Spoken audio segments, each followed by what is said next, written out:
Okay, I'm Steve Whelan, and I'm going to be moderator for this this panel, which if you're programmed, if you went to the Grenadine event guide, it would look like we have three of us. But I'll explain why we have there are three panelists, I mean. But one of our number ran into a problem getting out of Phoenix.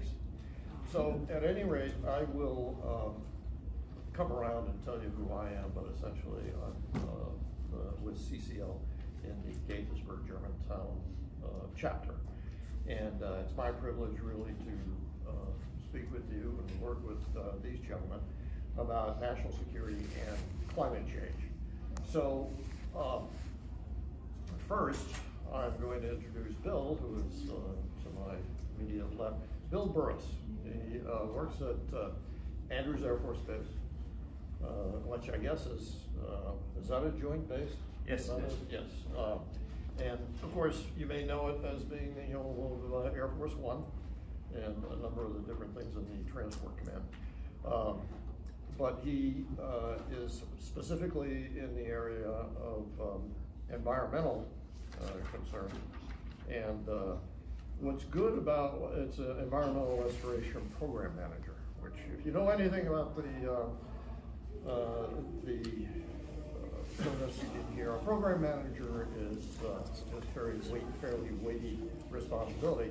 So not only does he work with issues having to do with Andrews, but also Dover, Delaware, Dover Air Force Base, and other areas as far down as Langley, Eustis, which is another joint base just north of Norfolk. And so he, I'll get into a little better background that he can fill on his own. I just want to get ourselves going here. The next to him is Patterson, who is over at National Defense University. Fort McNair. McNair. I get those guys messed up.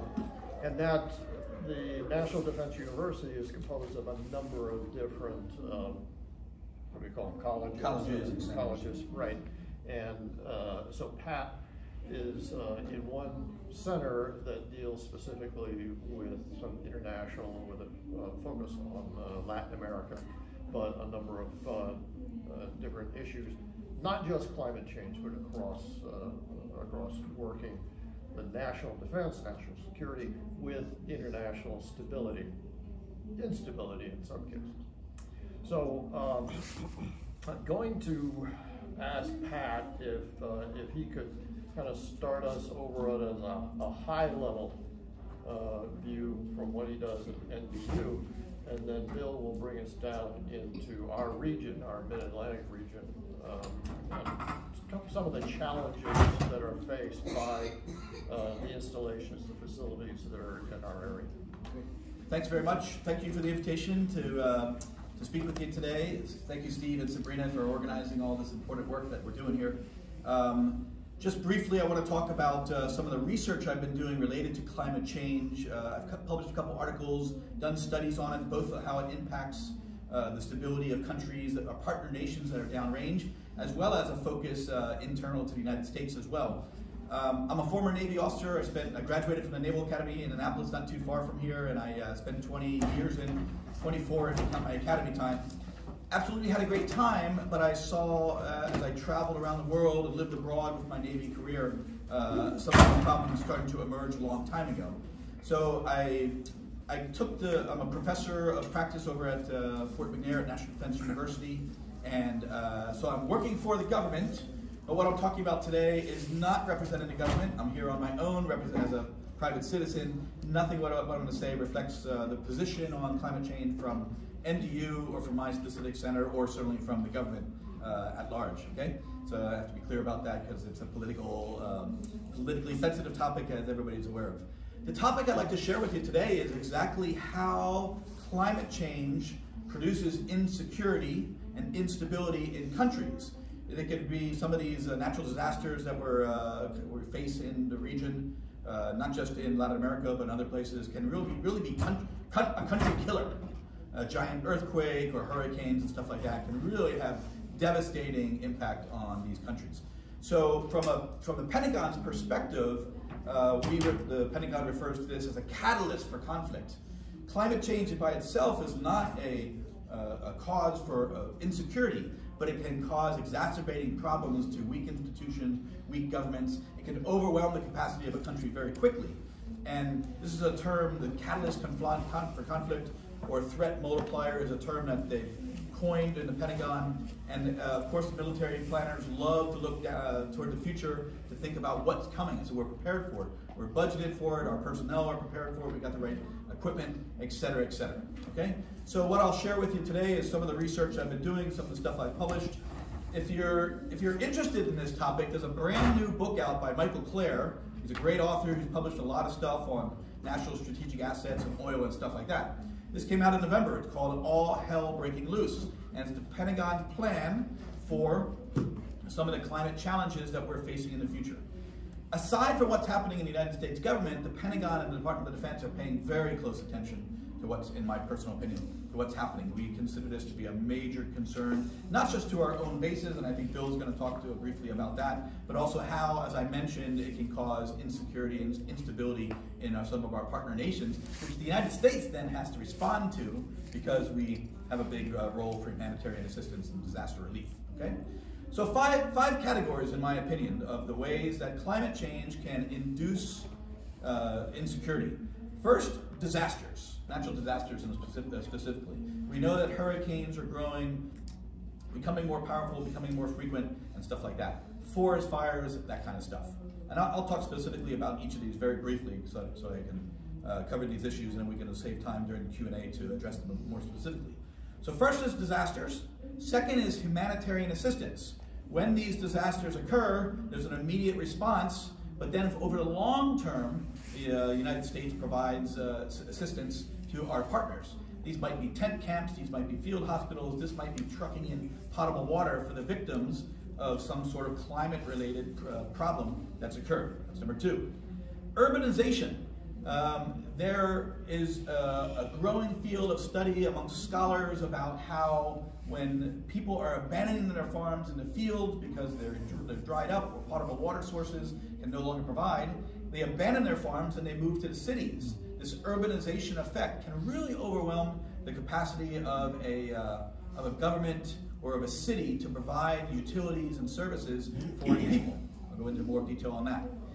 Number four is migration security. We've seen what's happening on the U.S. southern border. We see the problems that are in 2015 and so on, crossing the Mediterranean with refugees fleeing from the conflicts in Iraq and Syria and elsewhere.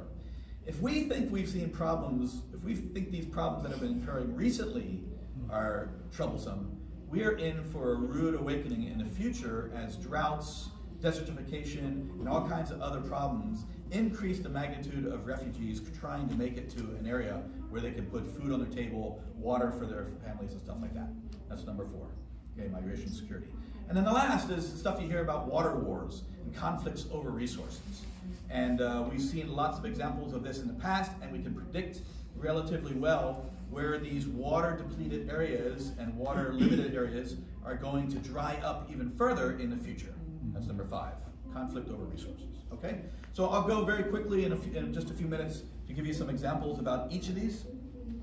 Let me step back and talk about this idea of conflict, climate change as a catalyst for conflict. It's kind of a causal relation chain. It's kind of it requires some explanation. When a natural disaster, often induced by climate change, occurs, it can have destabilizing effects upon a country.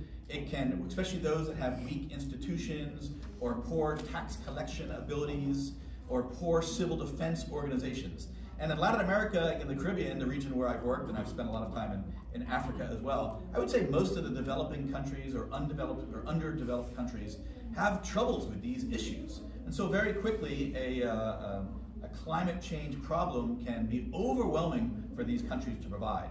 And that very much raises the ire of its citizens who expect the government to provide for its people and inhabitants and stuff like that. And it can lead to social frustration, public protests, and even in extreme circumstances, revolutions and rebellions. And if you've been paying attention to what's been going on in Chile recently, I I lived in Chile about 2 years ago for an entire year, and just raising some of the price hikes on the metro system is a catalyst, a spark to launch all kinds of social angst and public angst against the government because the levels of inequality and stuff are so bad. I will also say from my time in Chile that this is a great example of the types of humanitarian assistance that may be necessary in the future. There's 2 rivers that run out of the Andes that provide potable water to a city of 7 million people. Both these rivers are drying up. Okay, and this is just one example of a number of big metropolises that are going to be facing some severe water shortages in the future. The Chilean government is at a loss about what to do about this. They've already started when we had a number of storms, we had some really low rainfall in the last couple years. I was down there about 2 months ago for a conference, and when I looked at the river from the north that runs into the city, it had slowed to a trickle. There was no water coming into the city. So the privatized water companies that clean the water, process it, and then provide it through to all the constituents in the town are at a loss what to do. And the prediction for the glaciers that sit right above the city, about 18,000 feet or so, you can see it right from downtown Santiago, are those glaciers going to be gone in a couple decades. So for a long-term impact, Santiago, Chile is just one place where they're going to have severe water shortage problem. Okay? Let me talk about each of these 5 categories that I mentioned. Disaster relief, humanitarian assistance, urbanization as a threat and as a form of insecurity, migration security, and conflicts over resources. Okay? The first one is disaster relief. Every government in the world has an HADR mission, humanitarian assistance and disaster relief. When there's a hurricane in the Caribbean, United States, Canada, all the major nations respond with an outpouring of generous assistance for the people who have just had their entire lives wiped out. Dominica, for example, was, and this is related to climate change. Here's an example. Dominica is a small island in the Caribbean on the Lesser Antilles. It's a beautiful place. During the 2017 hurricane season, a number of storms, those of you may follow this very closely, Jose, Irma, Maria, and so on, had a devastating impact upon a lot of the countries down there, okay? And the Caribbean has a civil defense network that they share resources and stuff like this. Dominica was sitting there, some of the storms already passed by, and Tropical Storm Maria appeared off the coast, just a little bit to the east, where they eventually migrate their way toward the west. It exploded from a tropical storm to a Category 5 hurricane in 48 hours. It was an absolute explosion of a meteorological impact.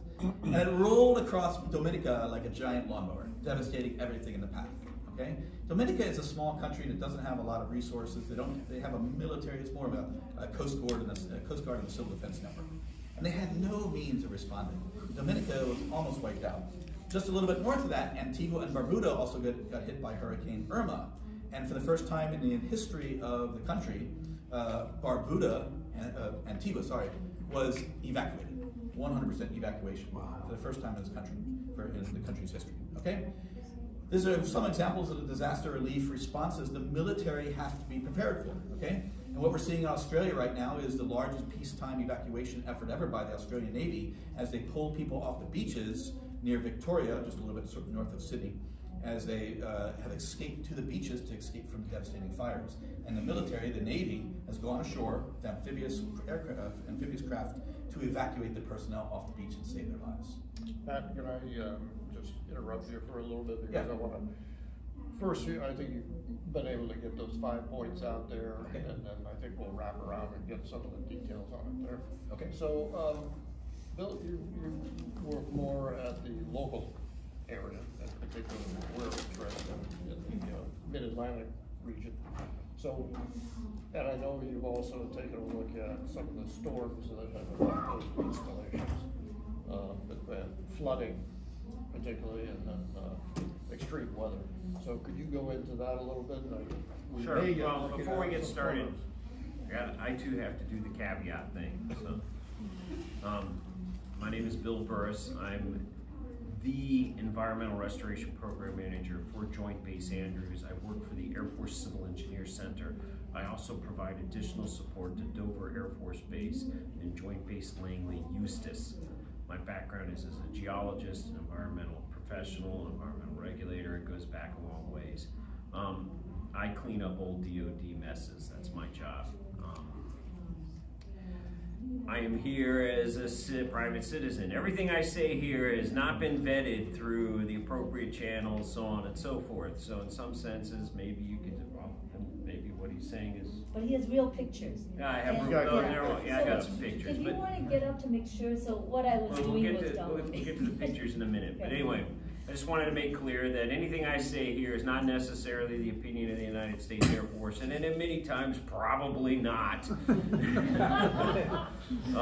So just, I have to make that caveat. I got to get that out, that, you know, anything I say here is not necessarily the opinion of the Department of Defense or the United States Air Force. If you wanted me to talk about pictures just briefly. Well, if you wanted to, because okay, so just briefly, to do it? What I'm here to talk about, at least for those who are taking pictures, I have no idea if I'm standing up now and leaning over. Nope, still in there. Okay, all right, so anyway, what I was asked to discuss about and what I'm here to discuss is more along the impacts of national security, is the impacts on military installations and the budgets that we wrestle with here stateside and overseas as an impact of climate change. And the most obvious impact is increase in extreme weather events.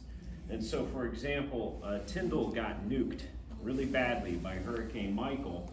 And so there's a picture from the airfield of Tyndall. That's a defense image. What state is Tyndall? That's in Florida. I don't know what kind of yeah.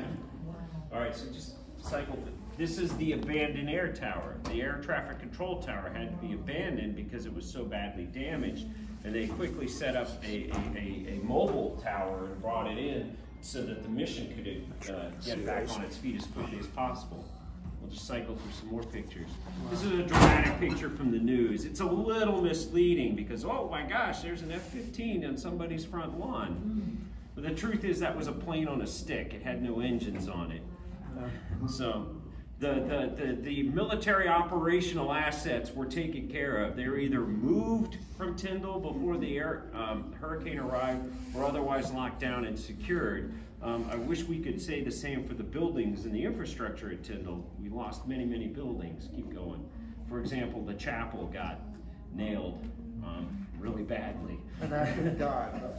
And then this is another example from just recently. This is Offutt out in Nebraska Air Force Base, which has got flooded in their Midwest flooding.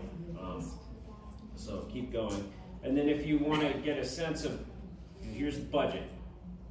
This is the financial impact for Tyndall itself is running up into the millions of dollars, or hundreds of millions of dollars. It says billions there, 2.77 billion. Well, that's the overall, you need to look at the number on the bottom. Okay.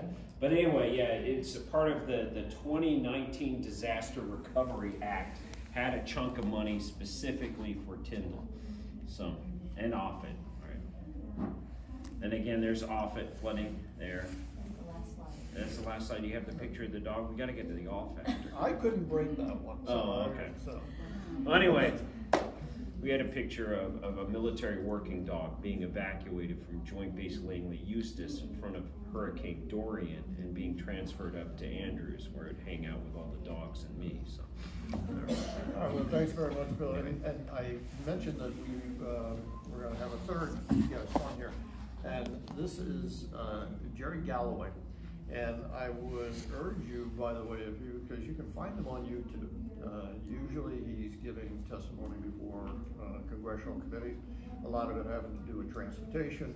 He is a water resource specialist. So he was Corps of Engineers, spent 38 years in the Army in that capacity, retired Brigadier General, and now he is professor out in the engineering school at the University of Maryland. But what's great about Jerry is that he represents, or he's part of a group who I would urge you, if you're interested in this, go to this site, which is the Center for Climate and Security. This started under the Center for Naval Analysis as a bunch of generals and admirals, all retired, who had served in various capacities. And I gotta say, this was 10 years ago or so. that they were looking and saying, hey, nobody's paying attention to this, and we as the operators and the planners, this is an omission. This is a sin of omission that really has to be addressed. That has now moved into the Center for Climate and Security. They also will produce documents. They do a great job of being a clearinghouse for articles that have to do with this particular topic. And Jerry Galloway is one of the great evangelists of this particular issue on here.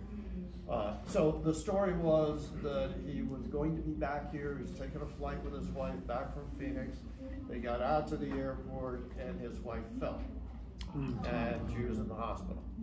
So he had to stay with her. I mean, my wife fell too on New Year's Eve, but I'm here. But it was New Year's Eve. He's a good husband. She broke her hip, she broke her hand, and she's down in Gaithersburg wishing me well. But Jerry is one of the resources I would urge you to do, and we may be able to get him on the national call at some point if he hasn't already been there. He has been at events having to do with CCO. The only other side comment I'd make there is these guys can tell you is when the flag officer, for one reason or another, has difficulty performing and stuff like that, it's the mid-level officers that have to come in and fill in. So I'm also a retired Navy commander. My real job, I was in the Navy Reserve, so I was a ship engineer, surface warfare officer, and then also time as an intelligence officer. So my last duty was actually at the Naval War College up in Newport. So one of the things I think we got to keep in mind here, and I will stop to leave you some time for questioning of any of us, is that when we talk about national security, it's not just the Department of Defense. I mean, we see troops forward deployed, see aircraft carriers. That's what is commonly referred to as, the warrior class, the tip of the spear, that sort of thing. But there's a whole train that is behind that area, including other government organizations. Some example of, we've heard of the 17 intelligence agencies in the intelligence community. Their product is what is consumed by operators in the field. We also have the Coast Guard, Merchant Marine, FEMA. FEMA does the flood maps, and then they work with the states to get that out in front of us. And also departments you may not think of, energy, nuclear weapons, that's energy's responsibility, transportation, commerce. So it's a wide range of people that are all kind of working toward national defense, national security. And you get right down to some of the pragmatic things of NOAA, NASA, remote sensing. Those satellites up there are feeding a number of the weapon systems, a number of the planning systems that are used. So when you look at the millions of people involved, the plethora of organizations that are involved, and saying nothing of the contractors that are carrying out the projects here, changes that are driven by climate change are going to start popping up at different points. And it's going to have an effect on one maybe stronger than the other. I always thought the Navy would be big in sea level rise, but when you see flooding and often, you begin to think, oh, maybe not. And so a number of facilities like the Marines at Camp Lejeune are faced with a number of, training impact. So at any rate, I want to give an opportunity for you guys to come back in and join in there, or we can open it up to questions. I kind of explained my stuff, so I'm happy to, and we can elaborate a little bit further if anybody has questions and answers. We're really here to answer and assist you all in understanding these kind of issues, both internally and externally to the DoD. Yeah.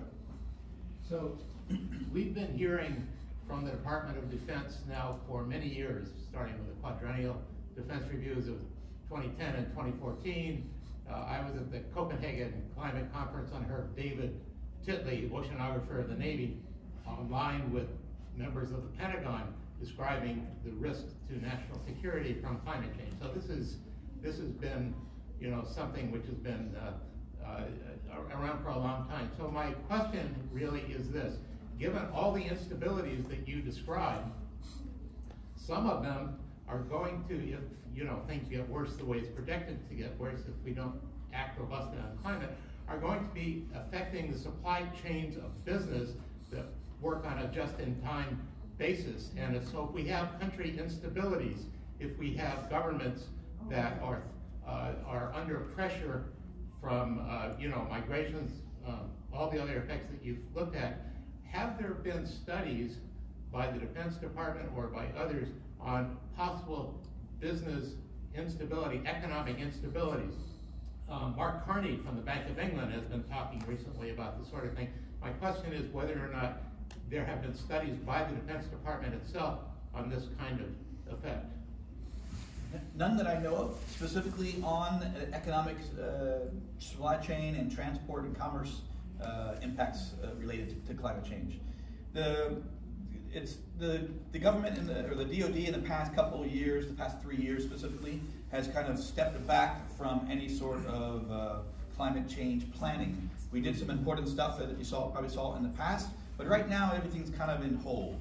Okay, and if there's a change in government in next year around this time, I think this is going to be a front and center issue very quickly. It's going to generate a lot of demand for those kind of research questions. But right now everything's just kind of put on hold, and everything's kind of the DoD officials that are really concerned about this are just kind of sitting back, waiting and lying low, in my experience. Really? Wow. I'd like to hear more about the water wars. Yeah. So there's a couple areas that this has been published quite a bit. You can some good material out there about it. There's areas that have access to the same water sources that floods into different countries. Think of the Rio Grande and how it's tapped for water going down into places in the southwestern United States or all the way down into Mexico. Okay? If countries upstream either pollute or take the majority of the water and that source of water is disappearing, then the countries downstream are going to suffer from it, and major issues can result from that as well. Iran had a couple major protests about this some time ago. Some of the African countries as well are starting to recognize this. We've talked about it for a long time, but it's really starting to emerge as a serious threat.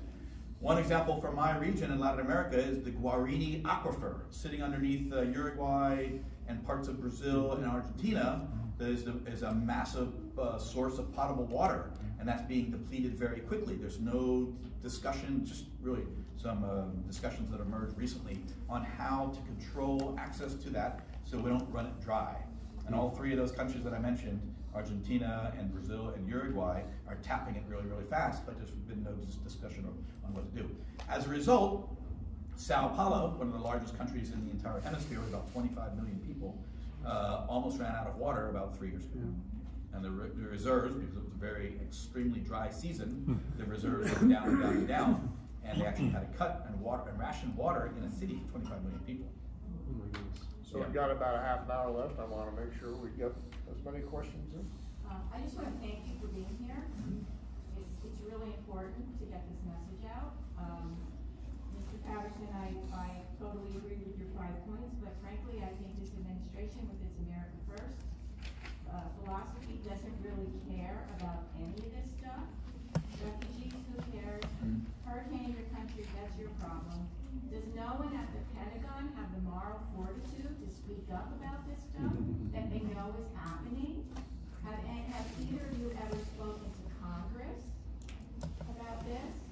Maybe we need a whistleblower to go to CNN and just make a big splash. I mean, something has to be done. Yeah. I'm too low in the food chain. We don't know who the whistleblower is. Oh, Person at the committee. When I mentioned this organization of the Center for Climate and Security, if Sabrina was here, I'd throw up this last page on that. but they many times are pulled into congressional committees to give testimony on a various events. So like the special committee in the House that is select committee. I can't remember its whole on title. climate crisis. Select committee on climate crisis. Yeah. So a number of those former retired flag officers have been in there. Or I was just looking at one, Sherry Goodman, who used to be one of the higher ups in the Defense Department. They come in. So usually I would have to say the case is kind of like the people that testified on the House, they're retired, you know, so they're kind of less encumbered by what they can say. Final question on that. Can I add one thing to that question that share my own experience? The former chairman of the Joint Chiefs of Staff, our top military official in November 2018, called, and this was during the current administration, labeled climate change as this catalyst for conflict. And it generated a lot of attention, got a lot of press and stuff like that. And it was contrary to, you know, they kind of danced around the issues of climate change as a legitimate source of, as a result of human intervention and stuff like that. But the top military official did call this as a major concern for national security reasons and ordered everybody to start planning for it and thinking about it. We didn't have a DOD official testify about it, but we did have an Office of National Intelligence official talk about it, specifically on this topic of climate change. Now, this didn't happen until after the 2018 midterm elections, and he testified in front of Adam Schiff's committee in the House of Representatives. So the word is out there, and just if you want to look this one up, it's Peter Kimmel, K-I-E-M-E-L, testifying on June 2019 about climate change as a catalyst for conflict. All right. Yeah, the follow-up question was, what sort of reaction that information like this, when presented to Congress, what sort of reaction comes from those who are not on board with climate action? Mostly Republicans, not exclusively Republicans. But is it making any inroads? What sort of reaction do you see and hear? And is there anything we can do to help amplify those messages to those ears? There's one thing that I would indicate, because each one of us, when we go into the congressional offices, whether it's Senate or House, and particularly if you're going to go to a Republican office, in our training, we always look for a common point. Mm-hmm. Look for one that's going to cross, and you're going to, it's going to be a bridge, not a wedge. And I got to say, I've gotten a lot of mileage out of being a veteran and talking about these sort of things, because that pricks the ear. The best example I can think of is Senator Risch, who is he's head of the Senate Foreign Relations Committee. You see him every once in a while as a talking head on PBS and that sort of thing. So I've been prepped on the kind of things he usually tries to head people in the wrong direction, like sunspots and that sort of, talking about cause. And so, fortunately, I was able to interrupt him, and I said, well, you just came out of an Armed Forces Committee hearing. Did they say anything to you about the threat of climate change? And he said, what are you talking about? he's very clipped on that. And so many of the things that these guys were talking about, I was able to elaborate on. And his staffer actually called me up later on and wanted to know more about that. So it's the idea of maybe trying to get a common point, which we all do. Is he my same religion? You just got to come up with a connection. Mm-hmm. But the common point isn't care for national security and national defense? Should be, yeah. That's what I leverage. Yeah, that's what I try. But they're not connecting the dots. Well, sometimes. I don't know. Okay. You guys have anything else on? Let's go. Go ahead. Jump right in. Meeting with my congressman in central Pennsylvania, in the Harrisburg area. Same thing. Veteran, combat veteran. And it's,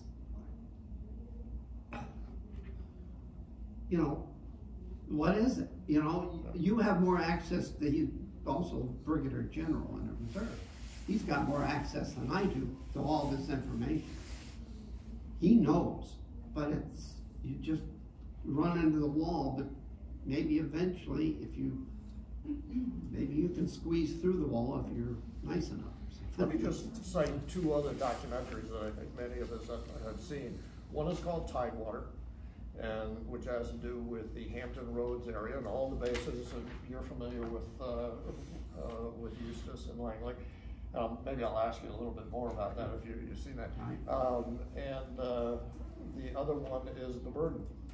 Yeah. And the burden is basically, it's the supply chain that goes in fossil fuels. It takes a little bit to keep these troops out in the field, and it doesn't happen with all you had to do was look at the supply of fuel trucks that were coming in from Pakistan to resupply, over whatever the mountains that were there. That was the most dangerous job sometimes was being a driver of tanker trucks. But the deployed units needed that to run their systems. Yes? My name's Tom Wells. I'm from the 1st District of Pennsylvania, and I show that film, and I show films all over the place down. I'd be happy to come to Maryland or Delaware. I have all the equipment I need, the screen, the projector, the film, and my laptop, so if you're interested. But I wanted to say that the other thing I've been doing with CCL is I've been doing a study of every congressional district from Long Island, New York, that are coastal districts, to Texas. And there's 74 of them, about 40 are Democratic, about 34 are Republican. And on my list of things I'm looking at is those districts which have military bases in them. I actually have 9 different things I'm looking at. So my question to you is, the military, besides providing security and all the other things you mentioned, they also provide a lot of economic impact in the districts that they're in. And we saw what happened with Tilden Air Force. I mean, I'm sure that had an impact on money flowing out of that base to help the local communities. So is there a tie-in that we can make that when these districts get impacted, or people can't get to work because their roads are flooded like what's happened in Norfolk, that has a direct impact on the economy, and that our local Congress people would be really interested to know, what those impacts are and how they need to be mitigated. All right. We've discussed a lot of things, and it's really hard for me not to go diverging in 50 gajillion different directions, anywhere from how Washington works to various directions. So again,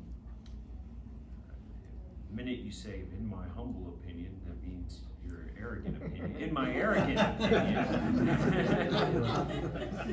in my arrogant opinion, you will find that the vast majority of congressmen who will clam up regarding climate change are clamming up not because they don't believe, because it's politically expedient for them not to believe. So, all right, so we're gonna ratchet back a couple levels ago. A while ago, I attended for 2 weeks when I was with the Federal Aviation Administration working on environmental policy there. I went to a workshop on how Congress works for 2 weeks. It was an intense, this is how the bureaucracy of Congress works. And speaker after speaker after speaker came in, and the first speaker shook us up real bad because they said, "What's a party? Come on, tell me what the Republicans stand for." And everybody, the small government, the anti-climate change, whether the Democrats are social, whatever the stereotypes are. You're all wrong. And a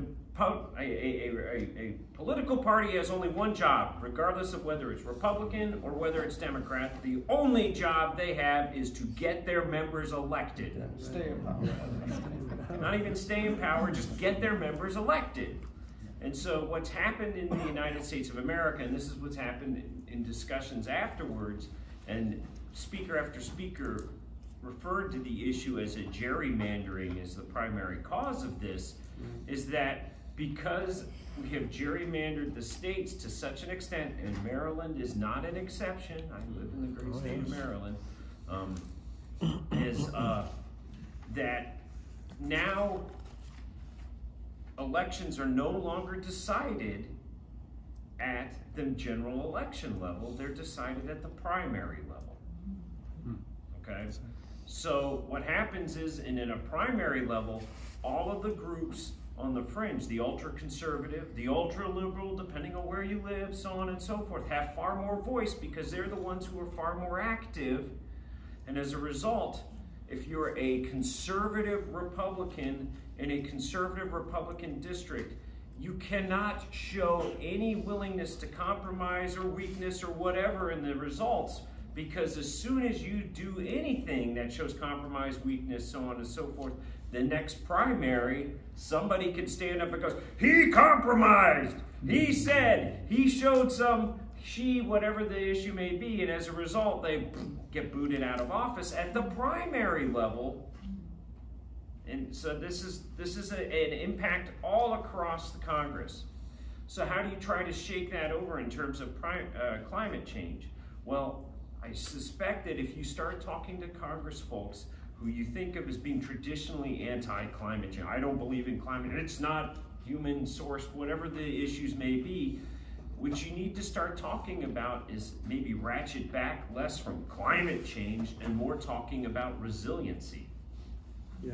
Because that's the big word that's going on in the DoD. Oh, we can't talk about climate change, but we can talk about resiliency. Right.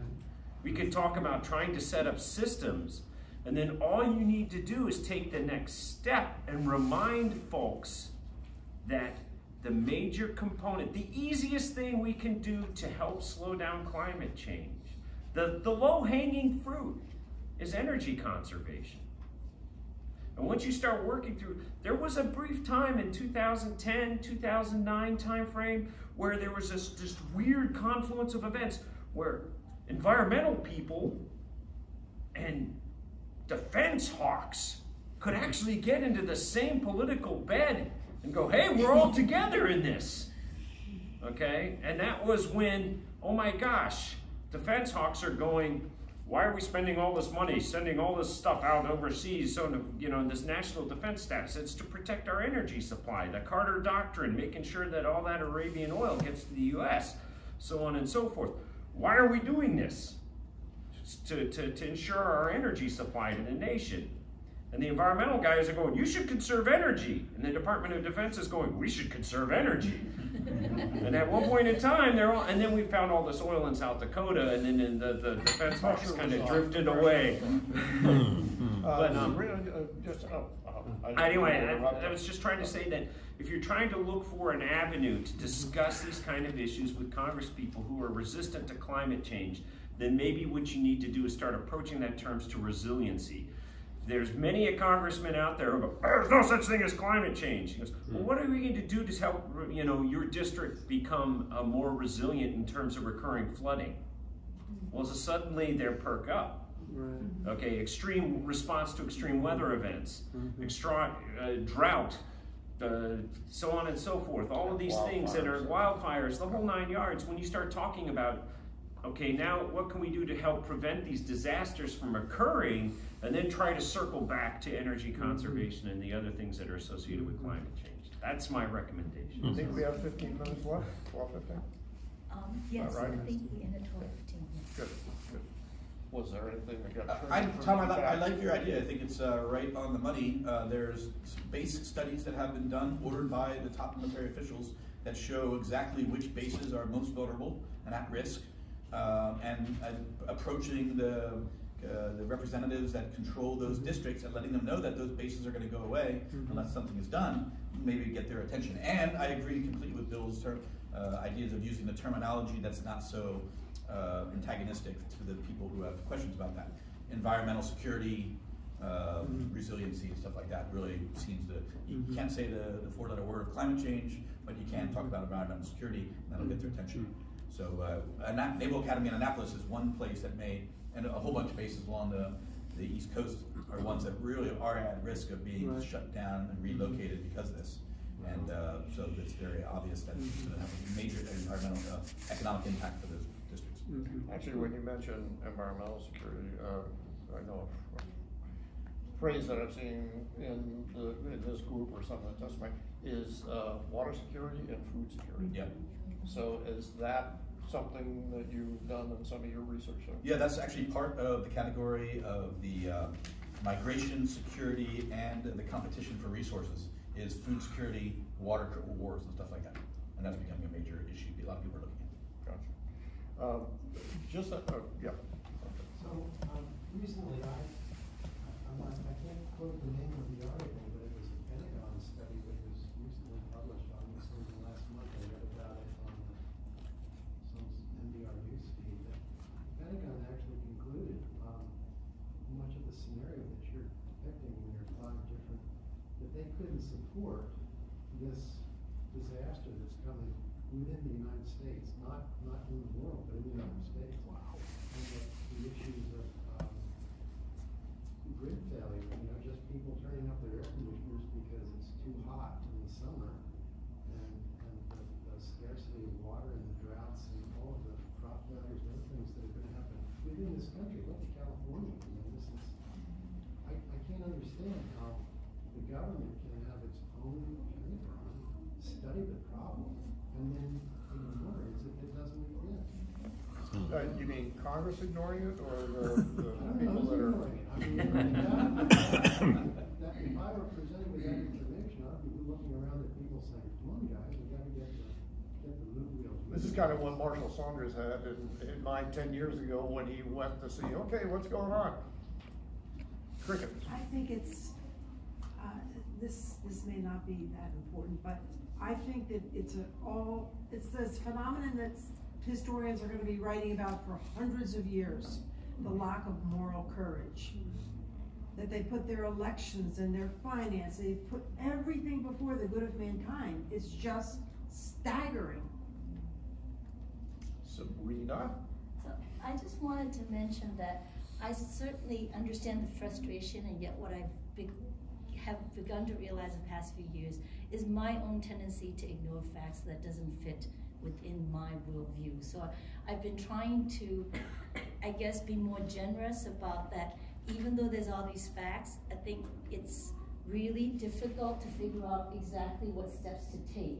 And so that's why I think that, and I thank these gentlemen for helping us be multilingual. We need to start thinking about how to speak about this with whatever is on each person's mind, right? Because climate change is connected to everything in our lives. And sometimes moral courage is what's on their mind, sometimes it's not.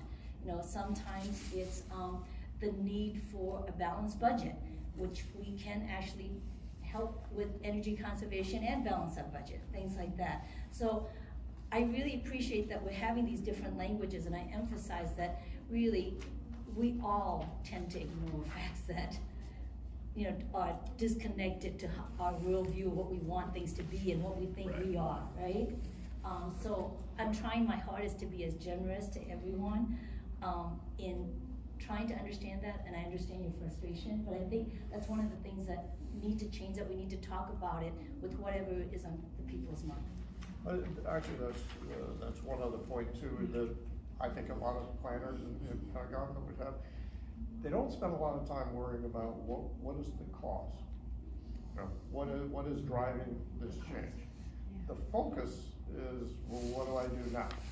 What is the operating environment you deal with is weather and terrain.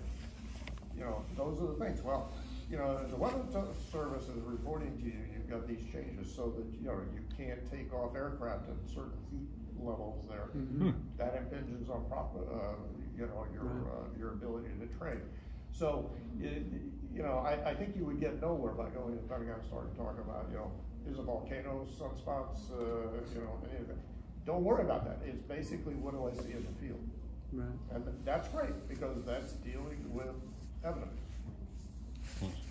So to follow up, because I heard a few folk, why aren't the DoD doing more? Why isn't the DoD doing more? Why isn't the DoD more so than any other part of the executive branch of the United States government?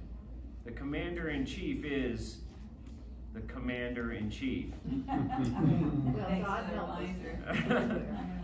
So if you're, for example, notice nobody up here is wearing a uniform. All right, they're either retired or there's rules in place. If I was a uniformed member of this service, it would be very challenging for me to actually be up here. As a civilian, it's completely within the rules for me to come up here and advocate, political positions. But there's a reason why a person in uniform is not allowed to stand up at a political rally next to a presidential candidate. They deal with different rules. They have to deal with different facts, and more so again than any other organization within the federal government, there is a commander-in-chief. He is the commander-in-chief, and so what he says, everybody lines up and marches. And if there's issues or concerns that they will bring them to that person. They will run that up the chain of command. These are issues of concern, and if the chain of command says, I'm ignoring them, then there's not much else they can do other than lock down and wait. Yes? I just have a question to follow up on the word resiliency, and I just wondered if the Armed Forces does any kind of exercises with FEMA and others for natural disasters. I assume that if you do an exercise for natural disasters, that helps with other potential catalytic events that may happen to get you prepared. I mean, I assume you don't have to put language in there that says this is in the event of a climate change problem, but one of the things I could say is that what I mentioned, I had been, even as a reserve, I was with an intelligence unit, and particularly in the Caribbean area, one of the things we were looking at, we were updating data concerning evacuation areas, helicopter, land, like what you're talking about in Australia, coming off the beach. And in some cases there were actually, in Latin America, there was UNITAS, which is joint exercises with Latin American navies, and you would go through some of these sort of scenarios. So you look at, let's say in the case of Haiti, where can you land helicopters? Remember in that particular case, they had the Comfort or the Mercy, hospital ship. Couldn't, the port was so damaged, the piers were so damaged, it couldn't get there. So they had to do, the engineers had to do the triage before they could get the ship in there.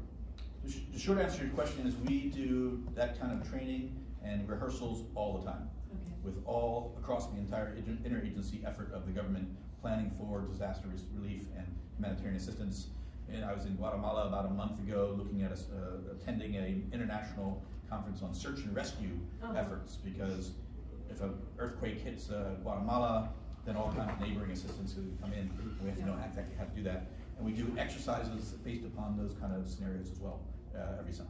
What's scary actually is the amount of on-the-job training that's being done, particularly for wildfires. I was about to say, my snide response is, why do training?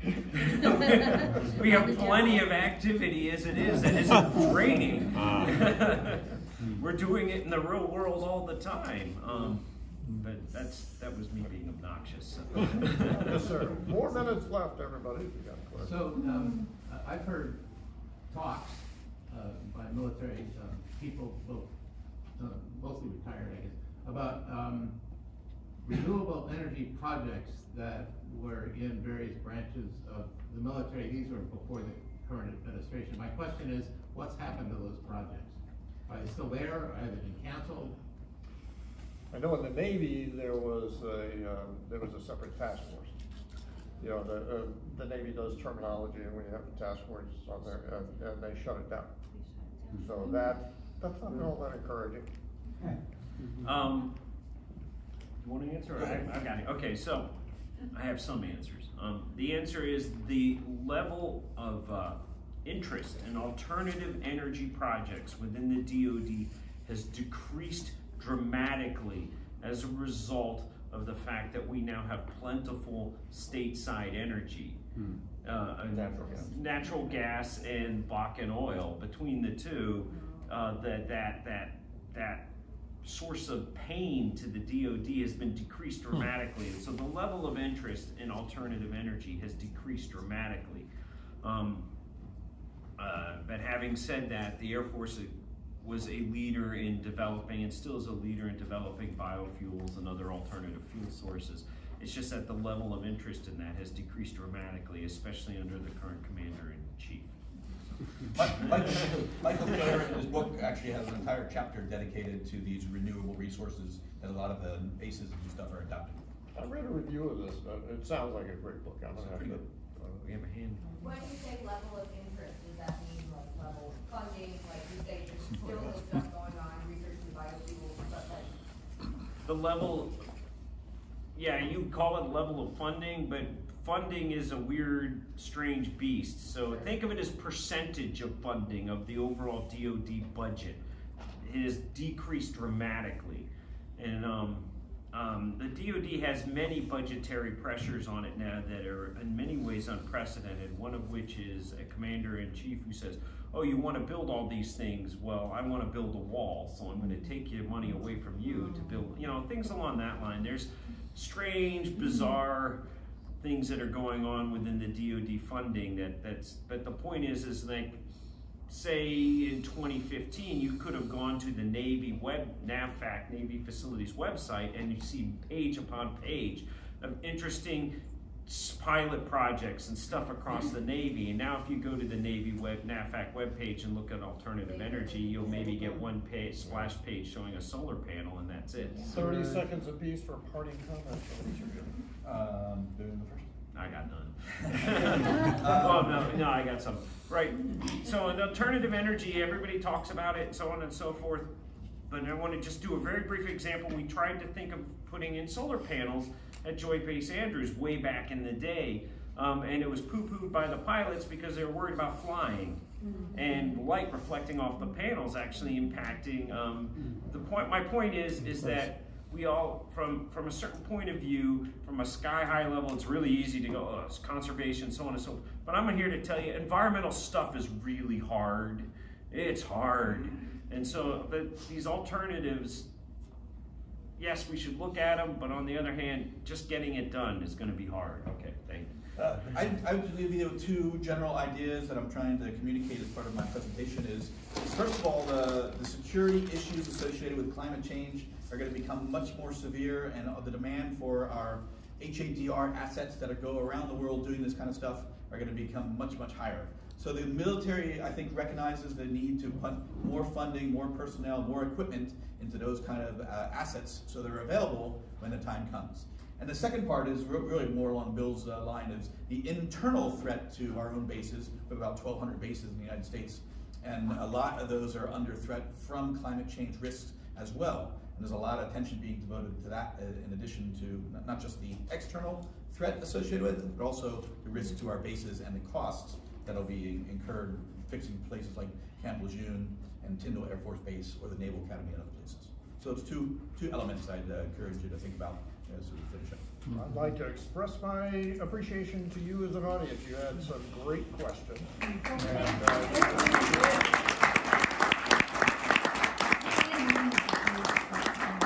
just wanted to give a little special thanks to Bill and to Pat for their, it's just a small expression of our thanks for taking time off a very busy schedule. I'll bring Jerry's to them. Yeah.